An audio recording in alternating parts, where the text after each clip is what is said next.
నేను వెళ్ళి వచ్చేస్తాను. సరేరా. అమ్మా, నేను వెళ్ళి డబ్బులు ఇచ్చేసి వస్తాను. మొత్తానికి ఇన్ని రోజులకి మన సమస్య తీరబోతోందిరా. జీవితంలో అప్పులు లేని వాడికంటే అదృష్టవంతుడు ఇంకెవరూ ఉండరు.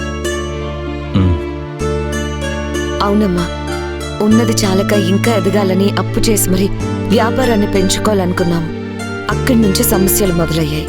చివరికి వాడుకోకుండానే వాళ్ళ డబ్బులకి వడ్డీ వేసి మరి వాళ్ళకి ఇవ్వాల్సి వస్తుంది. అందుకేనమ్మా ఎవరి దగ్గర చేబదులు కూడా తీసుకోవద్దు అని చెప్తారు. పోన్లే, ఇంతటితో ఈ దరిద్రం వదిలిపోతే చాలు. రేపటికి నా బిడ్డ మనశ్శాంతిగా ఉంటాడు. అవునరా రాఘవ, ఇంత రాత్రిపూట ఒక్కడివే ఎందుకు? తోడుగా ఎవరినైనా తీసుకోవచ్చు కదా. సమయానికి పంపిద్దామంటే బావగారు కూడా లేరు. పోనీ అలేఖ్యానికి తీసుకెళ్ళు.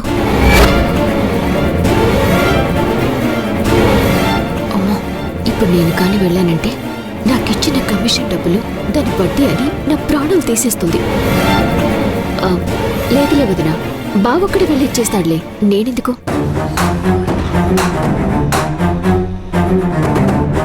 ఇంట్లో కూర్చొని ఏం చేస్తావమ్మా? ఊరికే వెళ్ళిరావచ్చుగా. ఆ రుద్రాని వాళ్ళ మొహాలు చూడాలంటేనే నాకు అసలు ఇష్టం లేదు. ఎలాగో వాళ్ళ డబ్బులు వాళ్ళకి ఇచ్చేస్తున్నాం కదా, బావని ఇచ్చేసి వస్తారులేండి.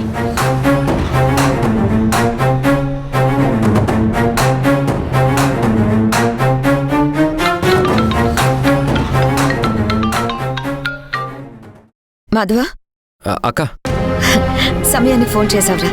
ఇదిగో ఇప్పుడే రాఘవ రుద్రాని వాళ్ళకి డబ్బులిచ్చి రావడానికి బయలుదేరుతున్నాడు.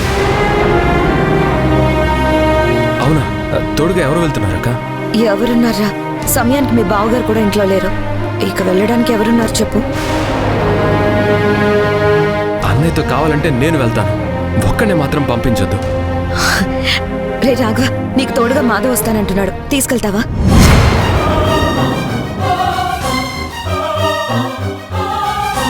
అలేఖ్యని ఇష్టం వచ్చినట్టు మాట్లాడతాడు. మళ్ళీ నా మీద ప్రేమన్నట్టు ఇలాంటివన్నీ మాట్లాడతాడు. బయటికెళ్ళిన దగ్గర నుండి 2 రకాలుగా మారిపోయాడు వాడు.